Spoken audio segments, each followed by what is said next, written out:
Buenas tardes, ¿la ven en la pantalla?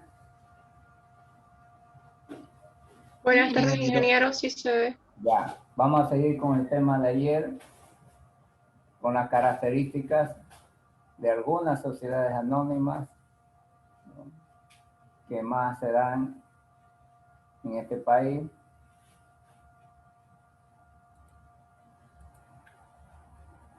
Bueno, vamos a ver qué significa sociedad colectiva. La sociedad colectiva es aquella que existe bajo una razón social en la que todos sus socios responden de modo subsidiario, ilimitada y solidariamente de las obligaciones sociales. O sea, acá hay que tomar en cuenta que estamos hablando de los socios, ¿no? No tienen limitación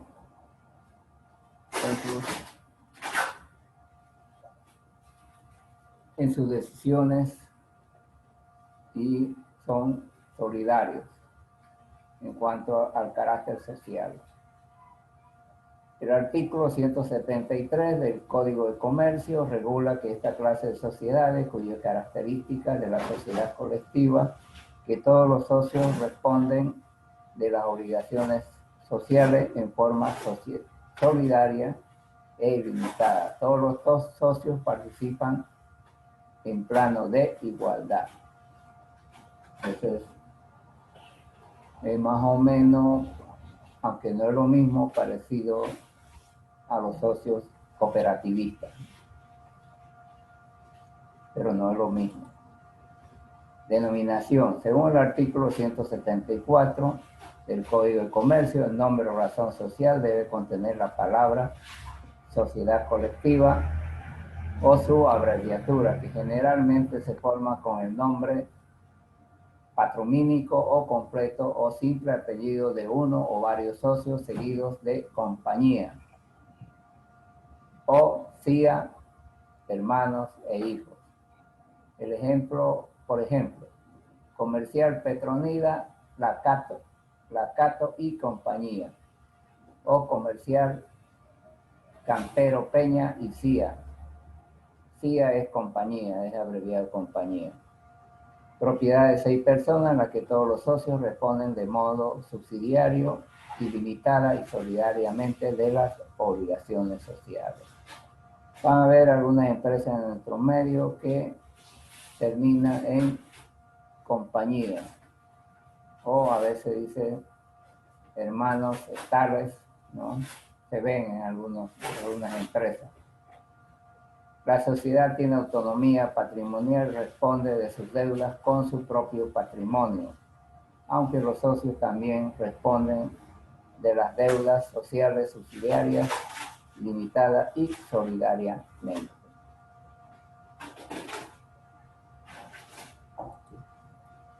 Constitución de la sociedad, o sea, estamos hablando de esta sociedad. El contrato debe ser otorgado en escritura pública, inscribirse en el registro mercantil.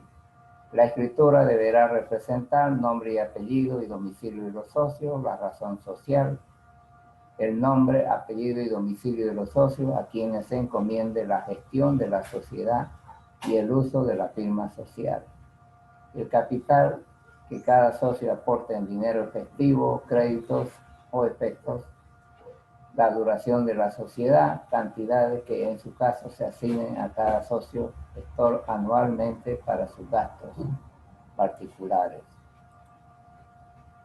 En la primera inscripción de las sociedades colectivas en el registro mercantil deberán contar domicilio de la sociedad, el objeto social, fecha de comienzo de las operaciones, las disposiciones relativas a los socios industriales, reglas pactadas para la liquidación.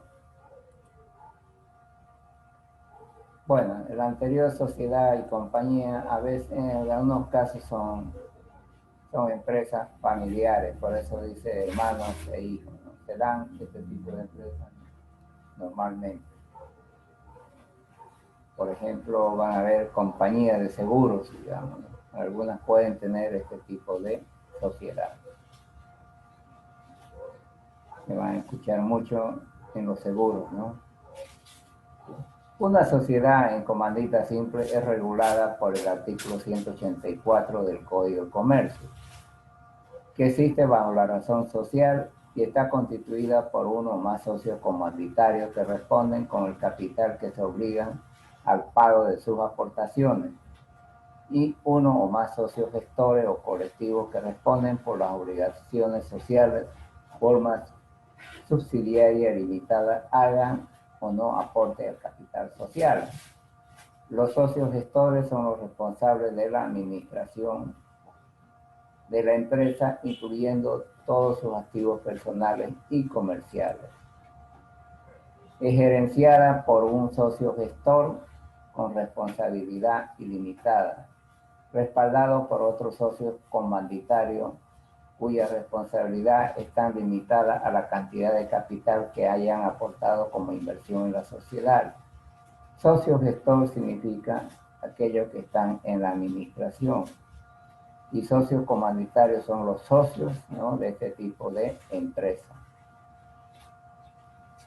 El nombre de la compañía puede ser el de uno o más socios gestores, con adición que indique que es el nombre de una compañía. La empresa puede tener un nombre comercial especial.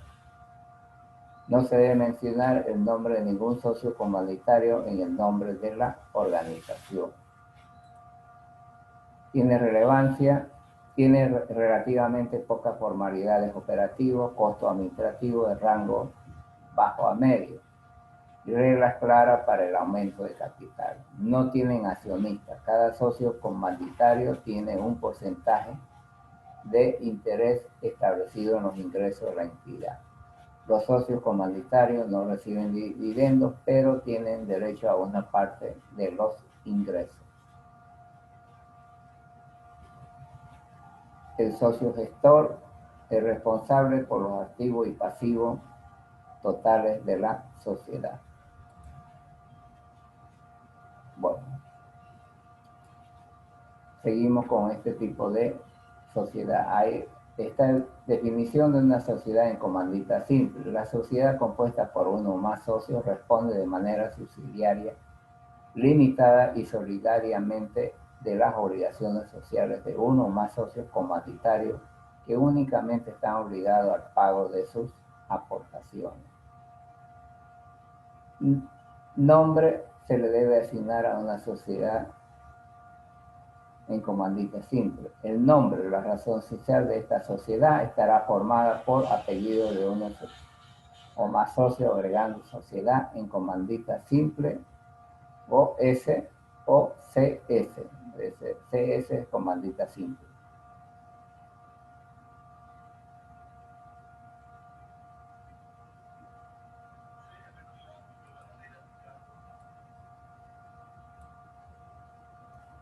La administración estará a cargo de los socios colectivos o terceros que se definen en aplicación de las normas sobre la administración de las sociedades colectivas, el capital social.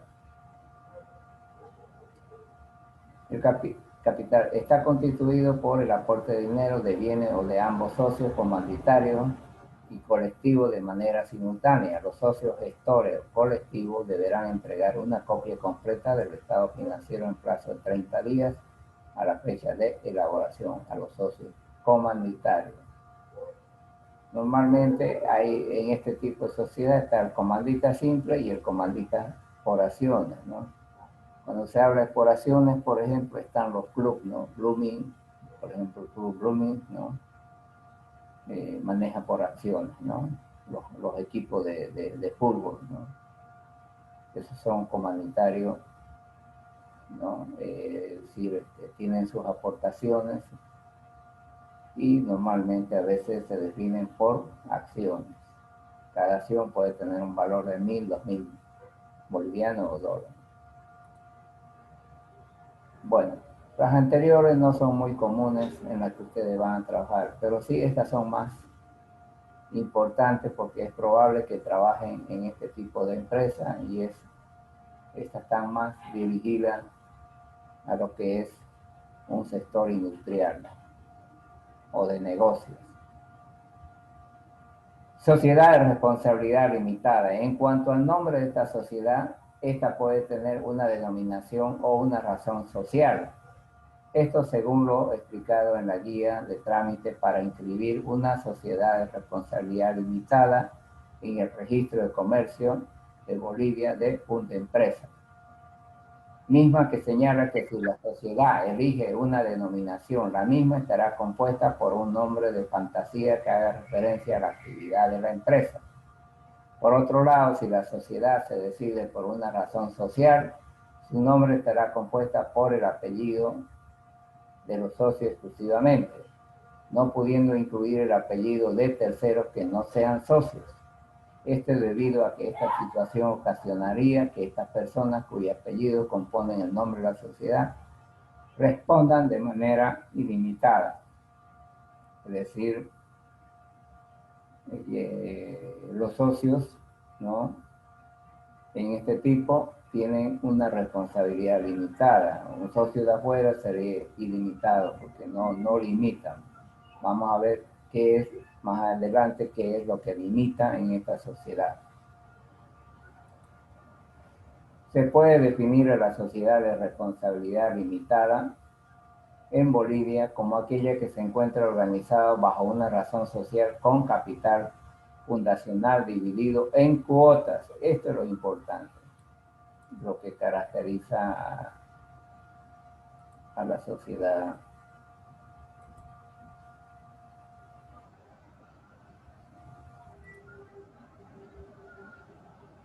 Bajo una razón social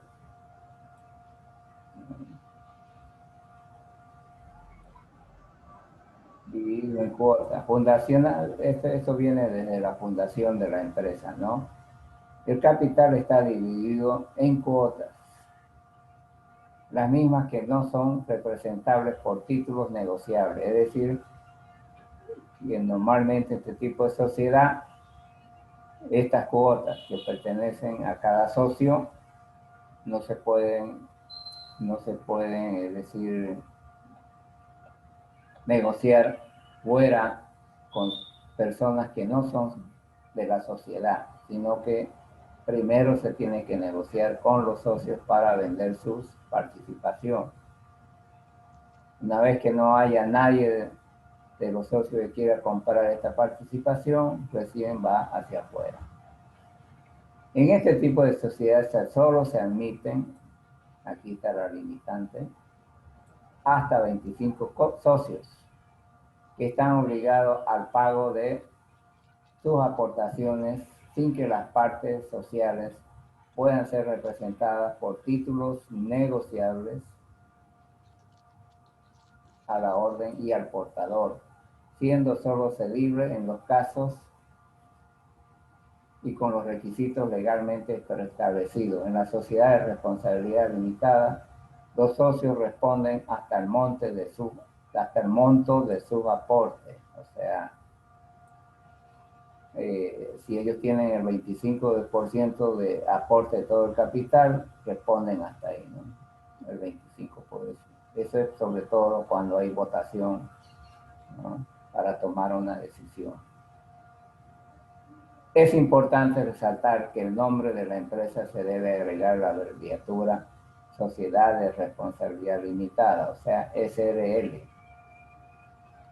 Esto a efecto de que la sociedad no se confundan con otro tipo colectivo en la que la responsabilidad limitada, en la que la responsabilidad es ilimitada. Acá la responsabilidad de los socios es limitada hasta el monto de sus aportes. El capital social de esta sociedad, como previamente se ha señalado, está conformado por un conjunto de aportaciones de todos los socios. Estas pueden ser en dinero o en especie. En ambos casos se debe pagar en su totalidad al monto de constituirse la sociedad. Caso contrario, la misma dejaría de ser limitada y pasaría a convertirse en una sociedad con responsabilidad limitada para los socios. De igual forma, se debe señalar que no existe un capital mínimo para constituir una CRL. El capital social está dividido en cuotas de igual valor que serán de 100 bolivianos múltiplo de 100. O sea, esto de acá no hay que confundirlo de esta parte de aquí.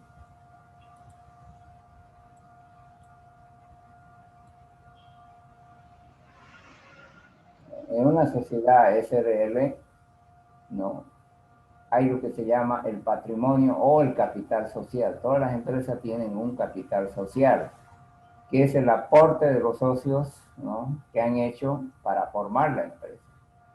Y en este capital han puesto una cantidad de dinero algunos, otros han puesto bienes, ¿no?, como ser terrenos, vehículos, ¿no?, inmuebles, etcétera, que se monetizan, y todo el conjunto, ¿no?, se evalúa y se tiene el capital social, que es el capital de formación de la empresa. Ahora, ese capital de formación se divide en cuotas de 100 bolivianos. Digamos, si son 1000 bolivianos, son 10 cuotas, ¿no?, de 100 bolivianos. Entonces, un socio puede tener, qué sé yo, 100 cuotas, digamos, ¿no? 100% sería 10.000. 10.000 bolivianos sería su participación, que si lo dividimos en cuotas, él tiene 100 cuotas, ¿no?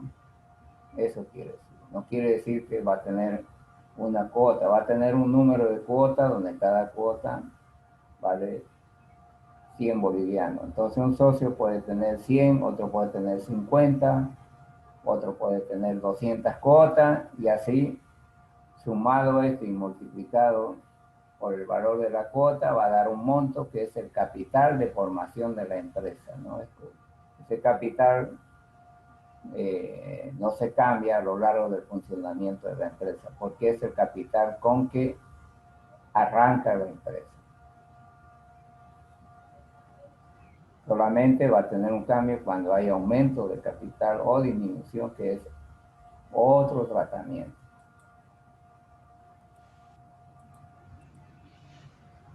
Sobre su administración, estamos hablando de la SRL.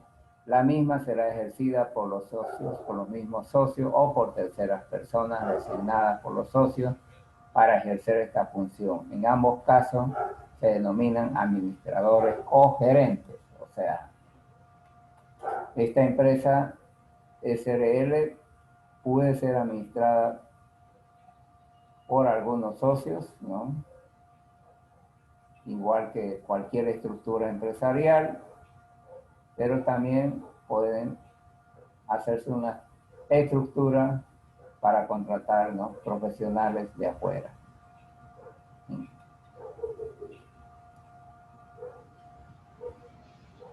A eso se refiere terceras personas. En relación a la asamblea, es importante mencionar que para llevar a cabo esta se necesita de un número de socios, es decir, que debe contar con el quórum legal, que según lo establecido por el Código de Comercio. El quórum quedará constituido con los socios que representen la mitad del capital social, por lo menos, a no ser que los socios establezcan un porcentaje mayor. Una SRL solo podrá llevar a cabo si se cumple con el quórum. O sea, cuando se hablan de, normalmente los socios tienen que tener reuniones, ¿no?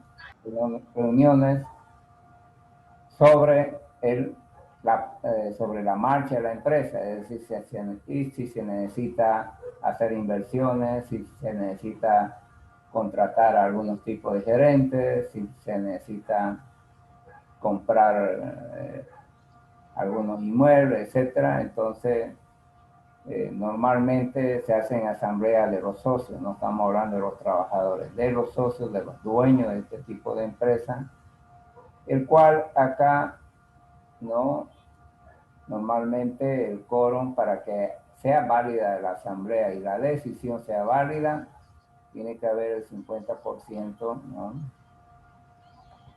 de capital, ¿no? Puede ser que tenga 100 socios y de repente con 30 socios se llega al 50% del capital, ¿no?, que invirtieron. O sea, está regido por el capital que se invirtió al inicio de la empresa.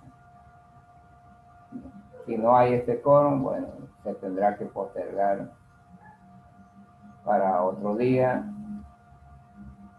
y así sucesivamente, ¿no? Pero normalmente, a veces en toda empresa se hace un manual, o sea, para un nuevo manual, ¿no? Donde se reglamenta toda esta situación y ellos, los mismos socios, pueden decir, bueno, que no sea 50% del capital, sino que sea 70%, por ejemplo. Entonces establece un nuevo reglamento, ¿no? Eso es libre de los accionistas. Requisito para la constitución de la sociedad de responsabilidad limitada. Tenemos el balance de apertura firmado por el representante legal, diligencia que será ejecutada íntegramente por el personal de la firma, testimonio de la escritura pública de constitución de sociedad en original, fotocopia legalizada legible de acuerdo a los modelos aprobados por la firma, testimonio de poder del representante legal, es decir, cuando se va a sacar la personería jurídica, ¿no? Que no es más que la constitución de la sociedad. Bueno, siempre los socios van a nombrar una persona que va a ser el representante legal, que lo va a representar a todos ellos para hacer todo este trámite, ¿no? Normalmente se tiene que iniciar con un balance de apertura, que es el balance de fundación de esta empresa, es decir, el primer balance donde se tiene la cantidad de activos, el pasivo y el capital, ¿no?, social de la empresa. Es un balance sencillo que es lo que tiene en ese momento la empresa. Bueno, eso sería en cuanto a sociedades de responsabilidad. En el Código de Comercio hay muchas situaciones más, pero esto es lo más importante que debemos conocer. ¿Qué es una sociedad anónima? Esta es la más común, donde ustedes mucho más van a ir a trabajar, ¿no? Una sociedad anónima es un tipo de sociedad mercantil en la que varias personas se unen para adquirir acciones y relacionarse como socios de una empresa o compañía. En la sociedad de CRL se hablaba de partes, ¿no? La participación del accionista. Acá se habla de acciones. Entonces los socios participan a través de sus acciones.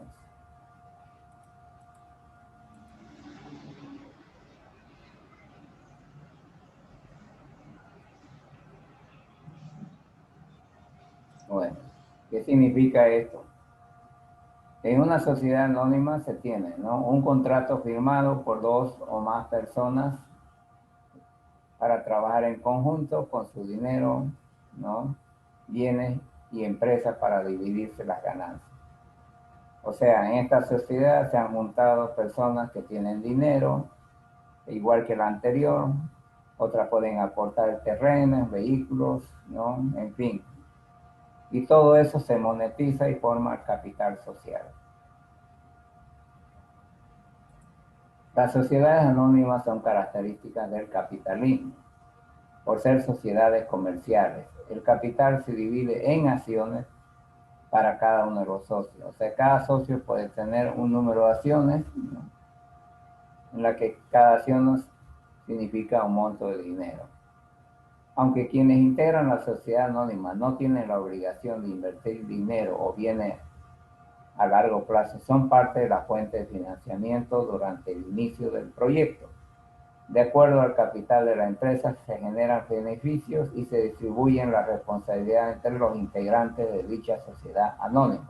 Estamos hablando de los socios, ¿no? Y por lo general el capital social se forma al inicio, ¿no?, de formación de la empresa, en el cual representa la inversión del proyecto. Seguimos con las sociedades anónimas. El objetivo principal de dicha sociedad será generalmente reunir dinero procedente de numerosos inversores para invertir en grandes proyectos que de otra manera no se podrían realizar. Para completar esta misión, se divide el capital en acciones, que representa entre los socios inversores a raíz de la cantidad de dinero aportada por cada uno. De esta manera, cuanta más acciones tenga un socio, mayor será su peso en la compañía. Es decir, las acciones son documentos, ¿no? Cada acción tiene un valor y los socios pueden tener, de acuerdo al valor de estas acciones, pueden tener, qué sé yo, 100 acciones, 1000 acciones, 50 acciones, dependiendo, ¿no?, de su capacidad para invertir en estas acciones. Estas acciones se monetizan y representan el capital de la empresa. ¿Cómo se ha formado el capital de la empresa? A través del dinero de los inversionistas, y algunos no solamente ponen dinero, pueden poner terreno, estructuras civiles, ¿no?, en fin, vehículos, maquinaria, y todo esto se monetiza y se hace un solo monto. Ese monto es el que se lo va a dividir en un número de acciones donde cada acción tiene valor. El capital social, estamos hablando para la sociedad anónima. El capital social de una compañía anónima se encuentra conformado por la suma total de las aportaciones realizadas por la sociedad, es decir, por los socios a la sociedad. Explicado de una manera más sencilla, el capital social se encuentra compuesto por las cantidades aportadas por todos los socios. Respecto a su particularidad de la sociedad anónima, es una sociedad mercantil cuyo capital está dividido en acciones, integrada por las aportaciones de los socios, quienes no responderán personalmente de las deudas sociales contraídas, sino que lo harán con el capital aportado. ¿Esto qué quiere decir? Que normalmente, ¿no?, los inversionistas han dado cierto monto de dinero por estas acciones.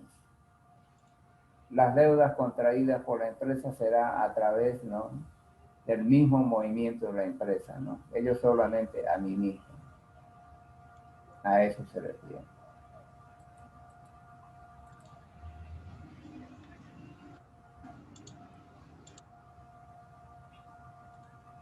Características de una sociedad anónima. Entre las principales características de la sociedad anónima se puede encontrar las siguientes. Puede estar compuesta por 2 o más socios. Asimismo, existen sociedades anónimas unipersonales constituidas por un único socio. Normalmente, cuando solamente el socio es único, bueno, este es comprador, vendedor, etcétera, ¿no? Mayormente estas es cuando el socio es dueño de toda la sociedad. El capital de la sociedad se encuentra dividido en acciones. Estas pueden cotizar en bolsa, o sea, estamos hablando de la bolsa de valores, o pertenecer a las partes que la componen.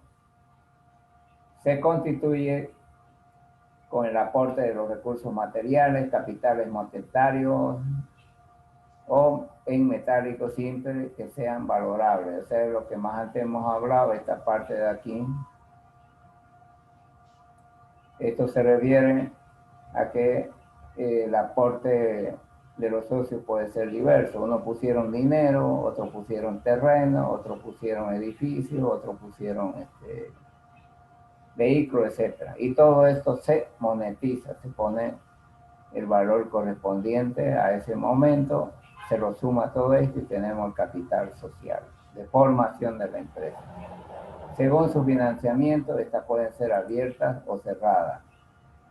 Es decir, eso habla de los socios, ¿no? Los socios pueden definir quiénes participan en la sociedad y quiénes no, ¿no? Quienes quieren que entre en esa sociedad y quienes ellos mismos se cierran y no admiten otro tipo de socios. La constitución de una sociedad anónima se basa en el requerimiento establecido según el orden jurídico respectivo al país de donde se establezca. En el caso de nosotros tenemos nuestro propio código de comercio. Ahí se encuentra bastante la legislación de este tipo de sociedad. Generalmente se constituyen mediante una escritura pública que contendrá los estatutos de la sociedad. Es decir, normalmente toda sociedad anónima, igual que la SR, pueden definir sus propios estatutos, sus propios reglamentos y normas, pero que tienen que estar encuadradas en el Código de Comercio de este país. ¿Qué significa el acta de constitución? El acta de constitución de una sociedad anónima debe incluir los siguientes datos.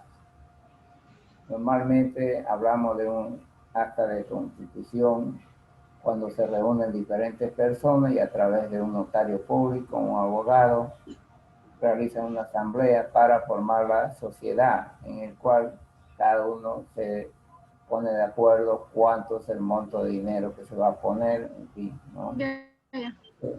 Ahí nace la constitución de esta sociedad.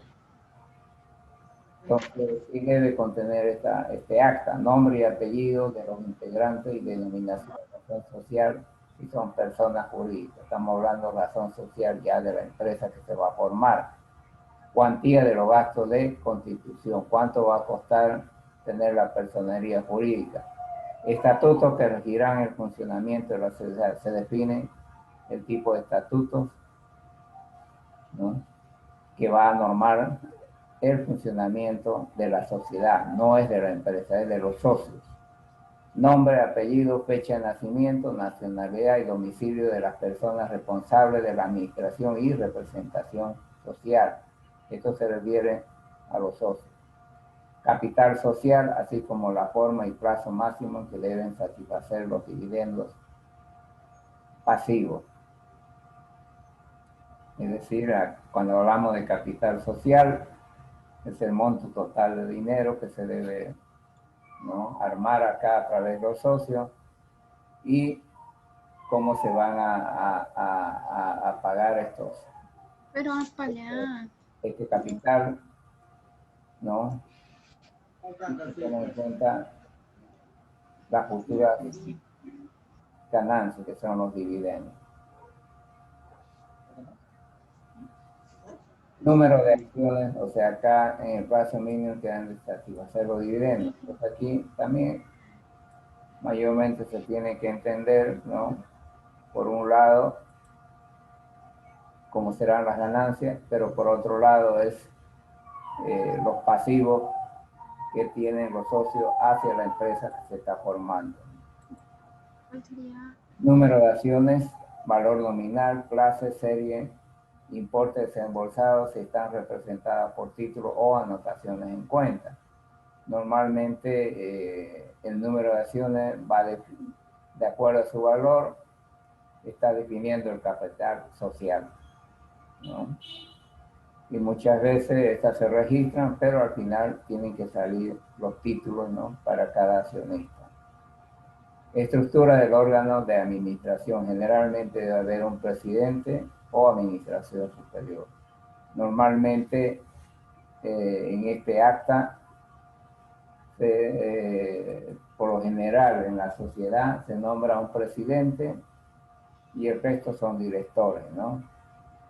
Pueden tener 10 directores, ¿no?, y uno de ellos será elegido presidente, ¿no?, y es lo que se llama la Junta General de Accionistas. Responsabilidad de los socios.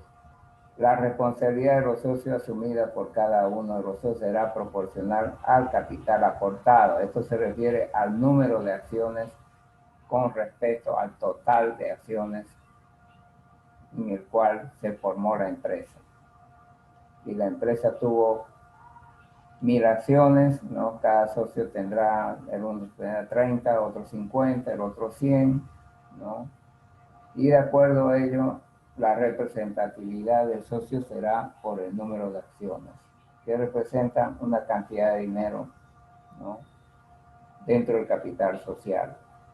Como se explicó antes, el capital se encuentra dividido en acciones de tal manera que a mayor número de acciones, mayor será el valor del voto emitido, así como la proporción, el reparto de los dividendos.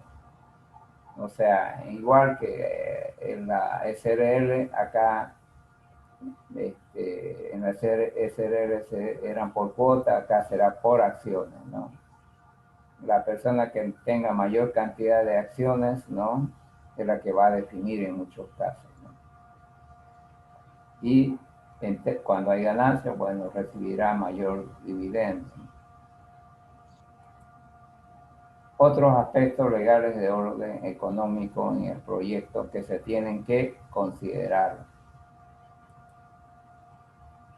1. La legalización de la compra de propiedades, determinación de pago de contribución territorial y las excepciones que podrán favorecer.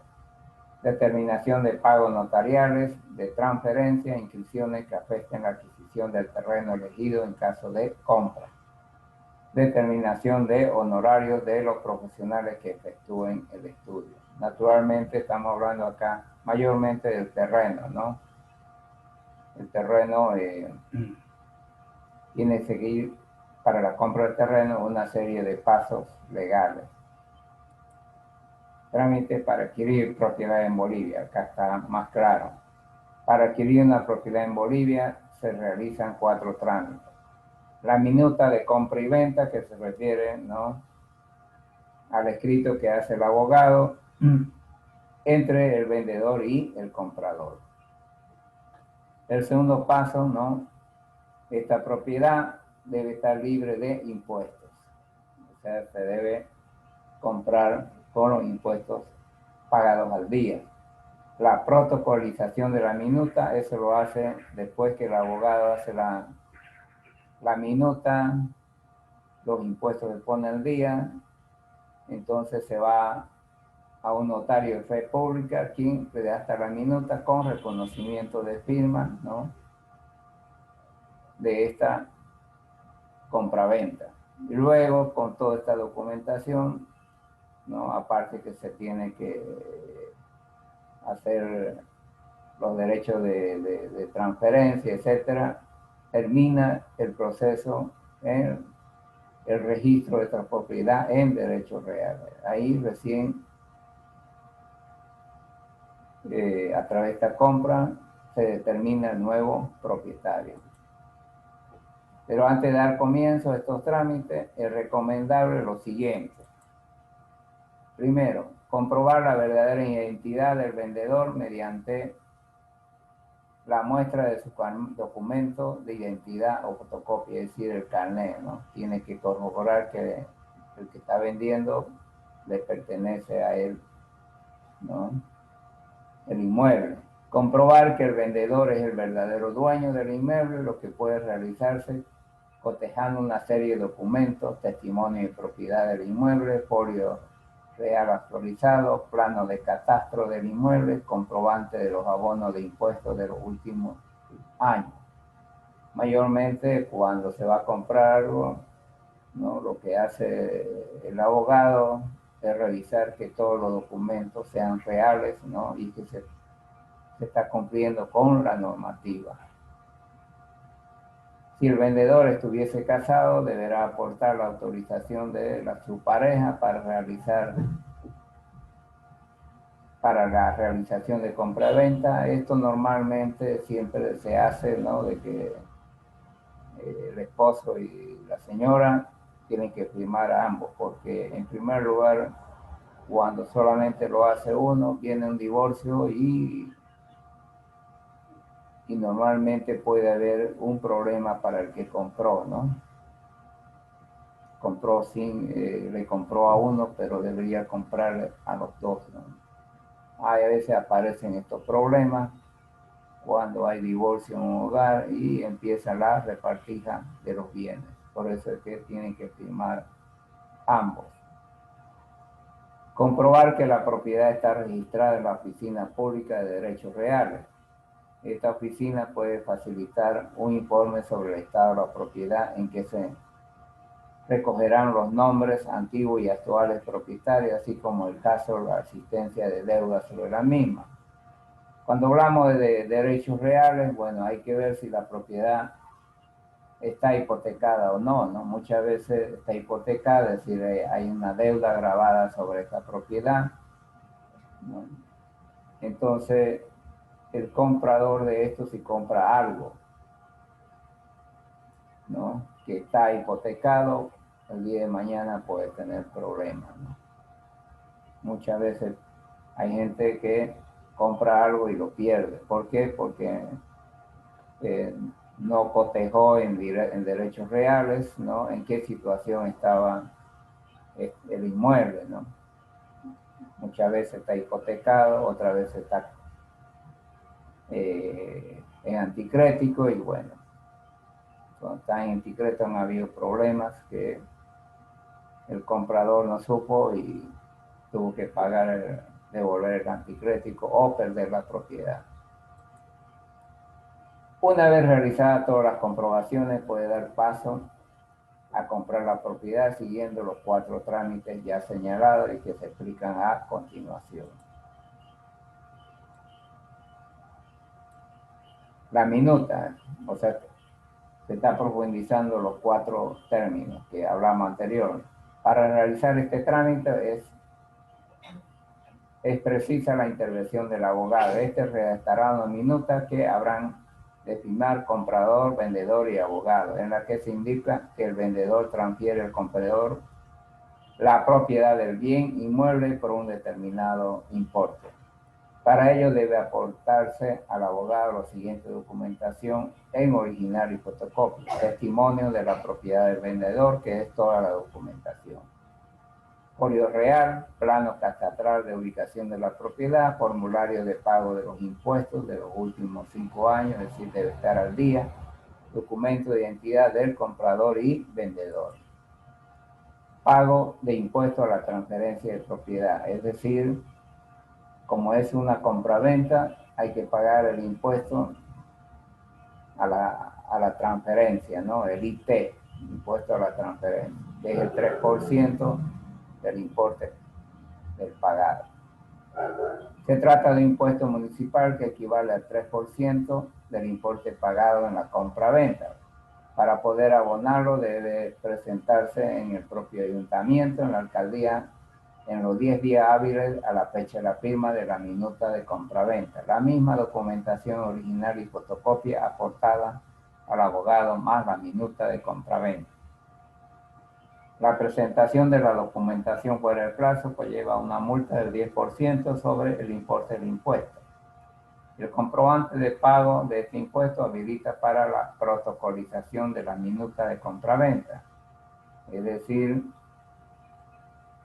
una vez hecha la minuta de compraventa, hay que ir a la alcaldía y pagar el impuesto a la transferencia, ¿no? Para hacer la protocolización ante un notario de fe pública, ¿no? Que le da el derecho para ser propietario, es decir, tramitar ya en la siguiente etapa, ¿no? En derechos reales. Protocolización y testimonio de propiedad. El comprobante del pago del impuesto a la transferencia de la propiedad habilita para la protocolización de la minuta de compra y venta, para la cual habrá de presentarse ante un notario la siguiente documentación: original y fotocopia. Minuta de compraventa, documento de identidad del comprador y vendedor, formulario del último pago de impuestos, formulario de pago de transferencia de propiedad, plano catastral, es decir, toda la documentación. El notario redactará el protocolo que debe ser firmado por el comprador, vendedor, notario y 2 testigos. Asimismo, el notario elaborará el testimonio de propiedad que sellará, firmará y entregará al comprador. Bueno, con esto sigue el trámite. Inscripción de propiedad en la Oficina de Derechos Reales. El último trámite requiere de la siguiente documentación: original y 2 fotocopias. Testimonio de propiedad sellado y firmado por el notario. Todo el folio real. Documentación de identidad, comprador y vendedor. Se carnet de identidad. Formulario del último pago de impuestos, es decir, impuesto al día. Formulario del pago de transferencia, este es el impuesto a las transferencias. Una vez el funcionario correspondiente comprueba la validez de toda la documentación, se abona la tasa correspondiente, es decir, hay que pagar, ¿no?, a derechos reales. Pasados unos 20 días, con el comprobante de pago, el comprador puede recurrir su folio real a su nombre. Entonces ya la propiedad está inscrita en derechos reales. En ese momento, el comprador es propietario. Bueno, ahora vamos a ver la parte legal que se tienen que tomar en cuenta dentro del estudio técnico. Estamos hablando dentro de la preparación del proyecto. En las inversiones requeridas dentro del estudio técnico se tendrá que estudiar y tomar en cuenta la legislación tributaria y posibles franquicias existentes en los países exportadores de maquinaria y tecnología ofertada a fin de elegir una alternativa de adquisición. Asimismo, se tendrá que evaluar el costo de los aranceles aduaneros, el servicio de logística, el seguro del concesionario de los depósitos en la aduana de destino y otros gastos profesionales. Acá muchas veces el proyecto está importando sobre todo maquinaria de afuera.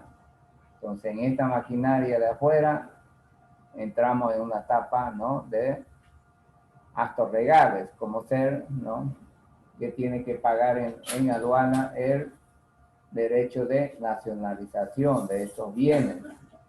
Allá en aduana tiene que pagar un depósito y hacer todo el trámite, ¿no?, hasta que el equipamiento que se compró salga de la aduana. Entonces hay distintos gastos que a veces llegan alrededor de un 35% de lo que costó, ¿no?, en el país de origen.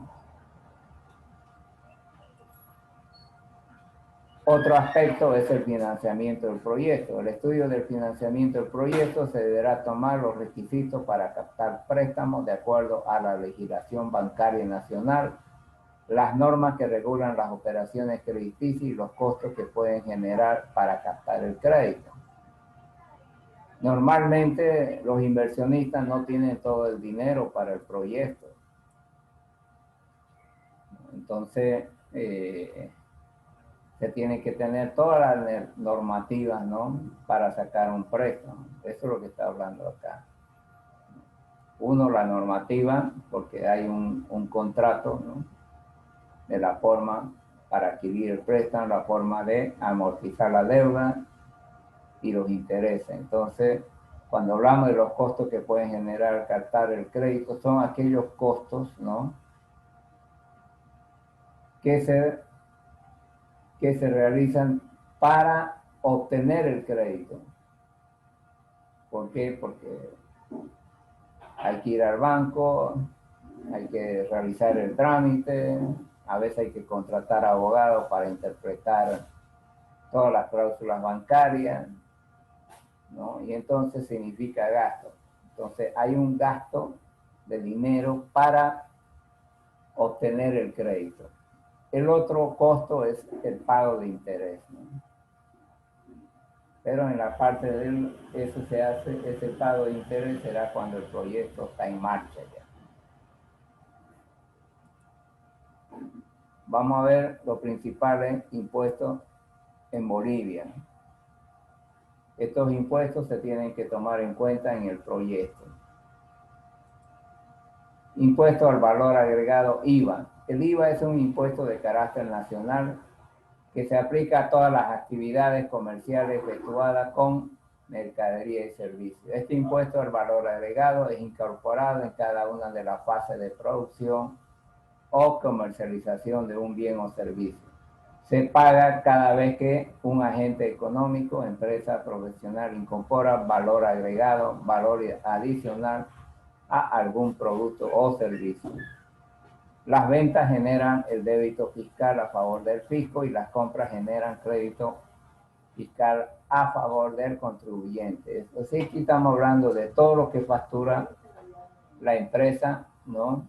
De todo lo que factura, ahí se genera un débito fiscal. Y de los gastos que realice la empresa, ¿no?, facturado, se genera un crédito fiscal. El débito fiscal se genera por las ventas de la empresa y el crédito fiscal se genera por las compras y gastos facturados hechas por la empresa. Entonces, en ambos casos, ¿no?, hay un valor adicional que es el 13%. ¿No? El débito fiscal representa el pago del impuesto de la empresa ante el Servicio de Impuestos Nacionales por el 13% calculado sobre las ventas efectuadas de bienes y servicios. Naturalmente que estas ventas tienen que ser facturadas. El crédito fiscal representa el importe a favor de la empresa por el 13% calculado sobre las compras efectuadas de bienes y servicios. Acá se refiere a todas esas como compras de materias primas, insumos, pago de energía eléctrica, agua, etcétera, ¿no? Facturado, es decir, todos los gastos de la empresa facturados. Entonces, eso representa el 13%, que es el crédito fiscal. El débito fiscal es sobre la venta de la empresa y el crédito es sobre los pagos y gastos facturados de la empresa. Ahora, el IVA grava el total de los ingresos obtenidos por todas las personas, organizadas y empresas que realizan una venta de bien o servicio. Ahora, entre el IVA, ¿no?, o sea, tenemos el débito fiscal y el crédito, hay una compensación, ¿no? La diferencia entre ambos es lo que se va a pagar al fisco o a la renta. Operaciones gravadas con alícuota del 13%, esto es el IVA. Las actividades económicas que deben pagar la alícuota del IVA son las siguientes: la venta habitual de bienes, muebles situados o colocados en el territorio nacional, ¿no?, todo producto que se venda. Contrato de obras llevado a cabo en el territorio nacional, construcciones, ¿no?, donde hay factura. Servicios técnicos y profesionales llevados a cabo en el territorio nacional, servicios públicos y privados llevados a cabo en el territorio nacional, importaciones definitivas. Entonces, tenemos, por ejemplo, normalmente esto se hace mensualmente, ¿no? A la renta se tiene que pagar esta diferencia mensualmente. Entonces, por ejemplo, si las ventas en productos facturados eran 18,000 bolivianos, ¿no?, en un mes, pero los gastos generados en ese mes facturados 12,000. Fíjense que en ambos casos tienen que ser facturados. Lo que no está facturado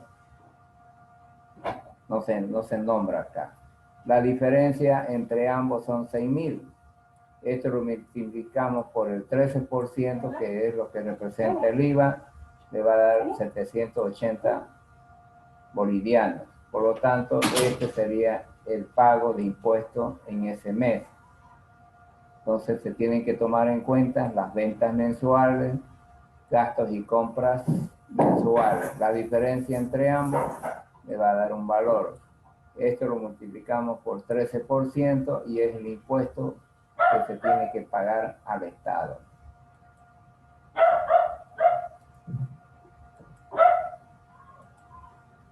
Impuesto a las transacciones. El impuesto a las transacciones es un tributo que se paga en todo territorio nacional por la realización de cualquiera de las siguientes operaciones estipuladas en la ley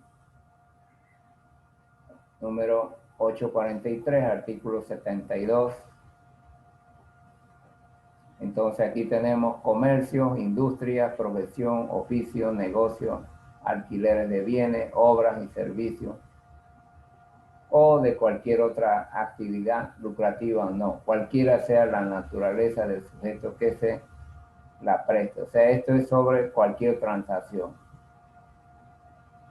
Dice, los actos a título gratuito que supongan la transferencia de bienes, inmuebles, muebles, inmuebles y derechos según el artículo 72 de la ley 843 no se considera comprendido en el objeto de este artículo. O sea, cuando hay transferencia de una casa de padres a hijos, vehículos, etcétera, ¿no?,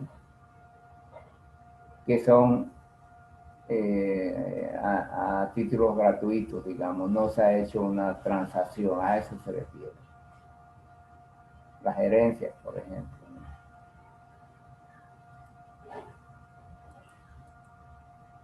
Ya, vamos a ver qué sigue con el impuesto a la transferencia. Obligación de pagar el impuesto a la transferencia.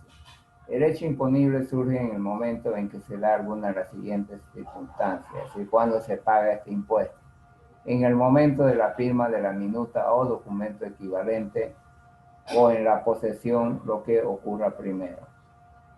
Otros bienes, en el momento de la facturación o entrega del bien, lo que ocurra primero. Contratación de obras, en el momento de la aceptación del certificado de obra parcial o total, o de la percepción parcial o total del precio, o de la facturación, lo que ocurra primero. Prestación de servicio, en el momento en que se facture, se termine total o parcial la prestación, o perciba parcial o total el precio convenido, lo que ocurra primero. Interés, en el momento de la facturación o liquidación, lo que ocurra primero. Arrendamiento financiero, en el momento del vencimiento de cada cuota, o en el pago final del saldo del precio o el valor residual al formalizar la opción de compra. Transmisiones gratuitas, cuando se quede perfeccionado el acto, se haya producido el hecho por el cual se transmite el dominio de la cosa o derechos transferidos. Se establece como alícuota general el 3%, es decir, normalmente en el momento que se haga cualquier transacción y se documente, prácticamente a partir de ese momento se tiene que pagar el impuesto sobre el valor pagado, que es el, ¿no? En este caso sería el 3%, ¿no? Del valor pagado en cualquier situación de que hubiera una transacción de bienes o servicios. El impuesto sobre las utilidades de la empresa. Esto es el impuesto que se tiene que pagar de parte de las empresas, que corresponde al 25% de sus utilidades, siempre y cuando hubiera utilidad positiva. El impuesto sobre las utilidades de la empresa fue establecido a finales del mes de diciembre de 1994. Dicho impuesto entró en vigencia a partir de la gestión 1995 y se continúa aplicando en la actualidad. Se consideran utilidades, rentas, beneficios, ganancias, las que surgen de determinado periodo de empresas públicas o privadas, sociedad anónima, SAN, o de responsabilidad limitada. SAN quiere decir sociedad anónima mixta, en la que el Estado es dueño de una parte y los privados son dueños de la otra parte. Estados financieros. Informes que utilizan las empresas para señalar la situación económica y financiera y los cambios que experimenta la misma a una fecha o periodo determinado. Estos son elaborados de acuerdo a los principios de contabilidad generalmente aceptados.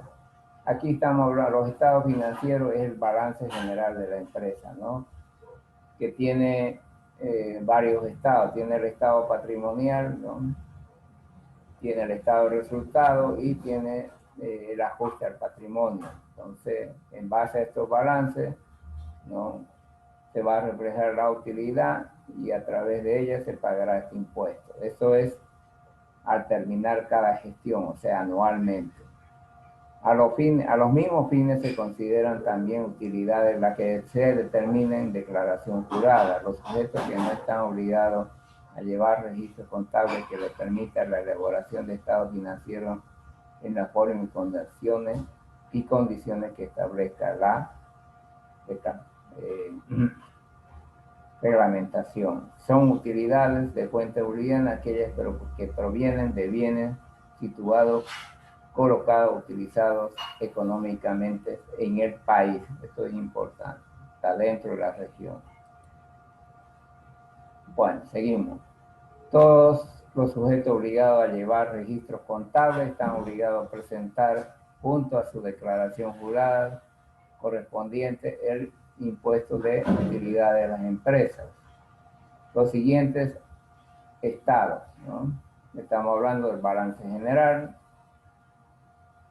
Todo esto resulta de la contabilidad que se hace en la empresa. El estado de resultados, que es un estado de pérdida en ganancia. Estado de resultados acumulados, que es lo acumulado de cada año que se hace del inicio, cuando arrancó la empresa. Estado de cambio de situación financiera, o sea, el estado de flujo de efectivo o flujo de caja.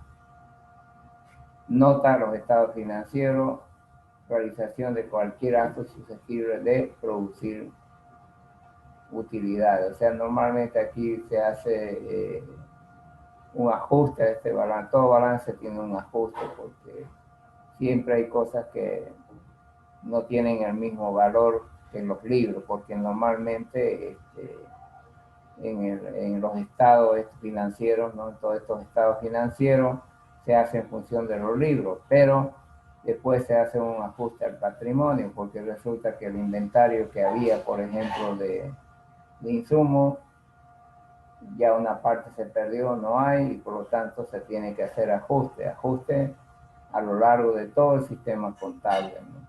Para tener un poco más de realidad, porque si no se va a tener que pagar a veces un alto valor en este impuesto, ¿no? Por eso viene el ajuste patrimonial. Bueno, ahora viene la alícuota y periodo de presentación. El porcentaje definido por ley por el impuesto a la utilidad de empresa es el 25%. Este porcentaje se aplica sobre la utilidad. Por eso se llama impuesto a las utilidades. Se paga cada año, o sea, en cada gestión, de acuerdo a la fecha cierre y existiendo 4 fechas de cierre en función de la actividad que dedican los contribuyentes. Normalmente, si hay utilidad, se paga el 25% de esta utilidad, pero si la utilidad es negativa, no hay utilidad, no se paga ese impuesto. Ahí está la diferencia. Bueno, impuesto a las transacciones financieras. El ITF, este impuesto prácticamente genera por el movimiento, ¿no?, que se hace. Más que todo las empresas tienen un movimiento de dinero bancario, entonces por este movimiento las empresas financieras aplican este impuesto para después devolver al Estado. Bueno, el impuesto a las transacciones financieras es un impuesto que se aplica a las transacciones financieras. Pagan las personas naturales y empresas que son titulares de cuentas bancarias en forma individual o conjunta con cierta excepción. El ITF, que es el impuesto a las transacciones financieras, se aplica desde la promulgación de la ley número 3446 del 2006. Vamos a ver cuánto es este impuesto. El impuesto a las transacciones financieras grava las siguientes operaciones: créditos y débitos en cuentas corrientes y caja de ahorro abiertas en entidades regidas por ley de banco y entidades financieras. Mayormente cuando se mueve en dólar, ¿no?, y hay movimiento bancario en la entidad financiera, descuentan este impuesto.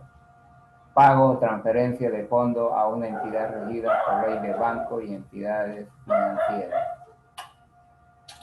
Adquisición en las entidades regidas por la ley de bancos y entidades financieras sin utilizar las cuentas indicadas en el literal, procedentes de cheque de gerencia, cheque de viajero y otros instrumentos financieros similares existentes o por crear. Normalmente hay el cheque, ¿no? Este cheque de gerencia o de viajero, en vez de pagar en efectivo, se emite un cheque, ¿no? Se llama normalmente le llaman cheque de gerencia, y a través de este se cobra una comisión y como también se grava este impuesto. Transferencias o envío de dinero al exterior o interior del país efectuada a través de una entidad regida por la ley de bancos y entidades financieras. Es decir, todo movimiento de dinero que mayormente se hace en moneda extranjera, en estos casos, ¿no?, tiene grabado este impuesto. Por eso se llama transacciones financieras. movimiento de dinero a través de entidades financieras. Entrega o recepción de fondos propios de terceros que conforman un sistema de pago en el país o en el exterior. Es imponible. O sea, ¿en qué momento se genera este impuesto? Al momento de la acreditación o débito en las cuentas. Al momento de realizarse el pago o la transferencia. Al momento de entrega del dinero pago de transferencia. Al momento de instruirse la transferencia o envío de dinero. Al momento de la entrega de o recepción de fondos. Es decir, este impuesto prácticamente se descuenta de todo movimiento en el momento que se está moviendo, ¿no?, este dinero. La alícuota del impuesto a la transferencia financiera será del 0,3% del dinero que se está moviendo. Bueno, ¿tienen alguna pregunta hasta acá?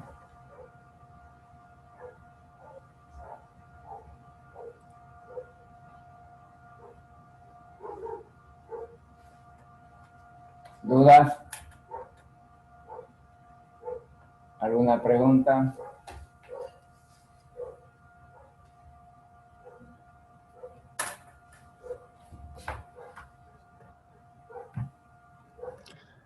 Yo, ingeniero.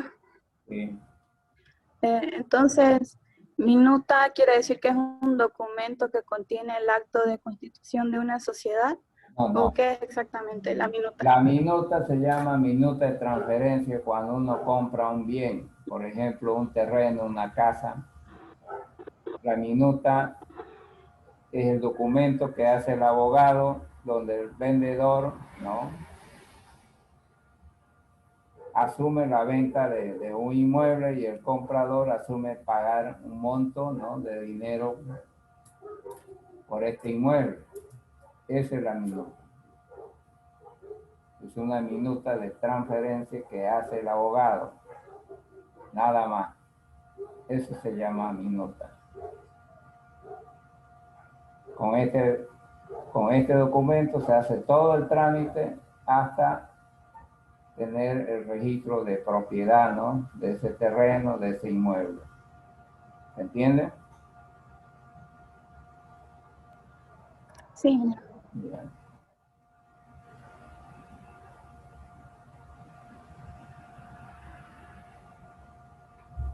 Ingeniero, tengo una pregunta. ¿Cuál sería el concepto, es que no lo entendí muy bien, de crédito fiscal? El crédito fiscal es el 13% a favor de la empresa de todas sus compras y gastos facturados. Eso es crédito fiscal. Por eso es que toda empresa trata de comprar con factura, porque ese 13% lo resta del 13% de todas sus compras, de todas sus ventas facturadas. Es decir, el débito fiscal es el 13% de todas las ventas y gastos facturados de la empresa, de sus ventas facturadas. En el caso del crédito, es el 13% de todos los gastos facturados. La diferencia entre el débito fiscal y el crédito fiscal es lo que va a pagar, ¿no?, a la renta. O sea, el IVA es un impuesto deducible, que quiere decir que se puede descontar. ¿Se entienden? Sí, ingeniero, ya lo entendí. Gracias. Ahí el ejercicio. Está bien claro ese ejercicio.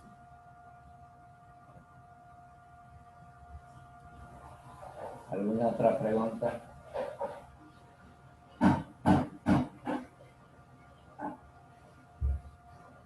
Buenas tardes, ingeniero.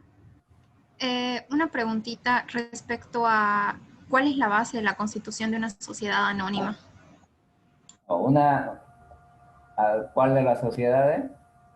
La sociedad anónima, la base de la constitución de una sociedad anónima. O sea, La base de una constitución de una sociedad anónima, prácticamente, como se habla de constitución, es la personería jurídica. Es el documento que le permite operar a esa empresa. Prácticamente es el documento de formación de esa empresa, ¿no? Que empieza primero con una asamblea de los socios, ¿no? Ante un notario de fe pública y un abogado, donde se ponen de acuerdo a formar una empresa, donde se definen los montos, ¿no?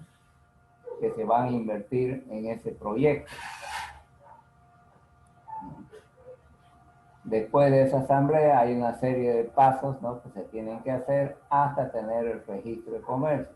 Con el registro de comercio ya tiene el documento, ¿no? De formación de la empresa que normalmente lo llamamos personería jurídica. ¿Está claro? Ese es el acta de constitución de sociedad. Con ese documento puede decirse que la empresa puede operar legalmente. Si no hay ese documento, ningún proyecto se puede llevar a la realidad, ¿no? Tiene que estar representado por una sociedad. Mayormente en nuestro medio, en cualquier parte del mundo, son las sociedades anónimas. Para empresas pequeñas son las SRL, ¿no?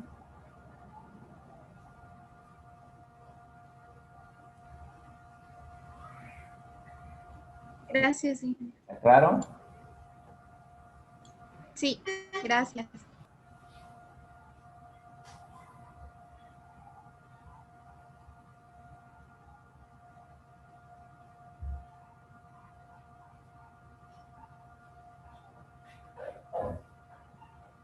¿Alguna otra pregunta? Tiene una preguntita.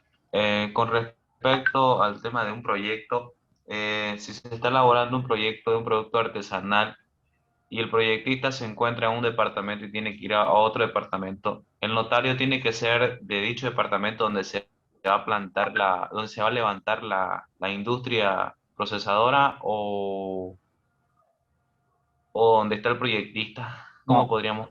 O sea, la sociedad tiene que tener una ubicación. La ubicación de esa sociedad, ¿no? Es la que va a definir, ¿no? El lugar. Porque puede ser que vamos a decir, la sociedad va a estar ubicada como en otro lado. Va a tener su oficina en la ciudad de Santa Cruz. Pero la planta puede estar ubicada en Montero, digamos. ¿Se entiende? Estamos hablando de la sociedad, o sea, los dueños, Sí, sí. gestores del proyecto. Hay dos alternativas. O la sociedad puede estar ubicada con todas sus oficinas, ¿no? Acá en Santa Cruz y la planta de Montero, o bien la sociedad puede estar ubicada en la misma planta, ¿no? Tener su domicilio legal. Estamos hablando del domicilio legal de la sociedad. Lo ideal es que el notario y todas esas cosas esté en el área del domicilio legal de la sociedad. ¿Se entiende? Ingeniero, ya, Pero puede haber quedó eso, claro. que la sociedad, por decir, puede estar su representación o su ubicación legal en Santa Cruz y la planta puede estar en Warner, vamos a decir, ¿no? Como también puede definir que el domicilio legal de la sociedad esté en la misma planta, digamos. Pero lo ideal es que el notario y los abogados, ¿no? Pueden ser de ese lugar, ¿no? Lo ideal es que el notario sea del lugar por la cuestión de los papeles, ¿no? Ya. Del domicilio legal de la sociedad, ¿no? Porque una cosa es la sociedad y otra cosa es la planta, ¿no? La sociedad es la que administra el funcionamiento del proyecto, ¿no?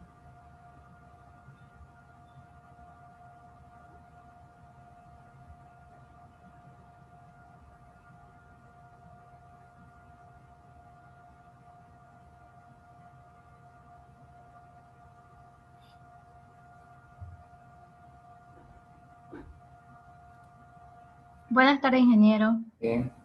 Disculpe, cuando la empresa no paga impuesto, ¿a esto se le llama evadir impuestos? O sea, normalmente toda empresa tiene que facturar, ¿no? Pero muchas veces el Estado le hace seguimiento, es decir, tiene que presentar un balance. En ese balance tiene que mostrar, ¿no?, cuánto factura. Pero hay veces lo que se llama maquillaje del balance o del movimiento contable. Maquillaje quiere decir camuflar, pero si el Estado le encuentra que, ¿no?, su contabilidad o su balance están maquillados, digamos, cambiados, lo detesta, ahí es donde el Estado le va a clavar a veces un juicio, ¿no?, de responsabilidades, ¿no?, o incumplimiento del deber. Entonces, el Estado le va a cobrar el impuesto, le va a clavar una multa, por otro lado, más le va a clavar daño al Estado y le va sumando, ¿no? Si debe 10.000 bolivianos de impuestos, por lo bajo va a tener que pagar, qué sé yo, 30.000 o 40.000. Se hace una suma grande, ¿no? ¿Se entiende? Siempre y cuando el Estado deteste la anormalidad en esa empresa, porque toda empresa tiene que declarar su estado financiero cada gestión, y es ahí donde a veces le encuentran, ¿no?, que no cuadra. ¿Se entiende? Sí, ingeniero. Gracias. Ya.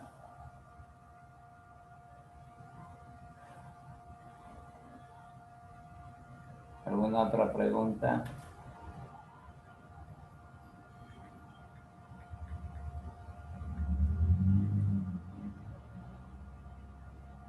Bueno, tenemos que definir el primer parcial hasta ingeniería del proyecto. Organización y los estudios legales no entran en el primer parcial. ¿Cuándo quieren dar?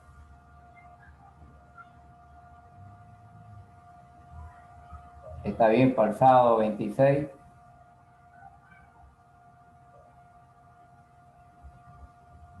¿A qué hora, ingeniero? Empezamos 8:30.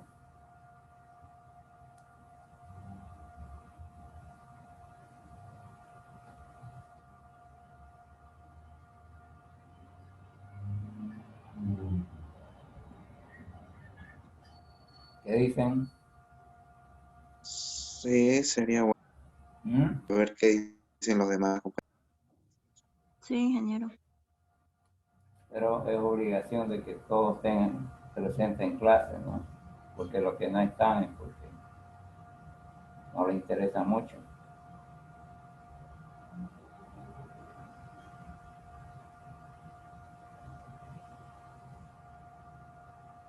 Y entrarían por grupo.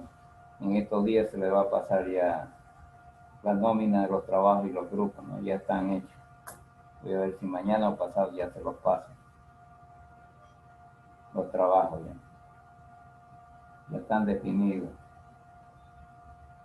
Bueno, ingeniero. ¿Está bien para el sábado 26?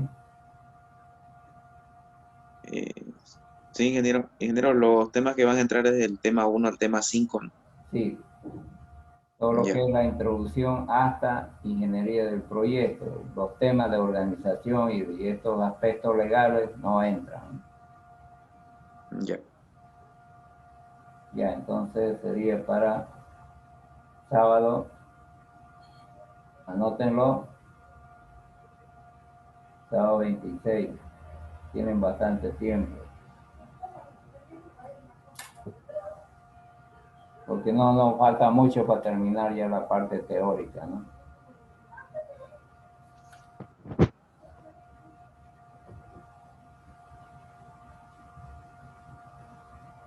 Bueno,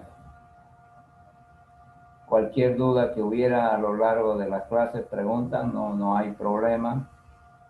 ¿Está claro?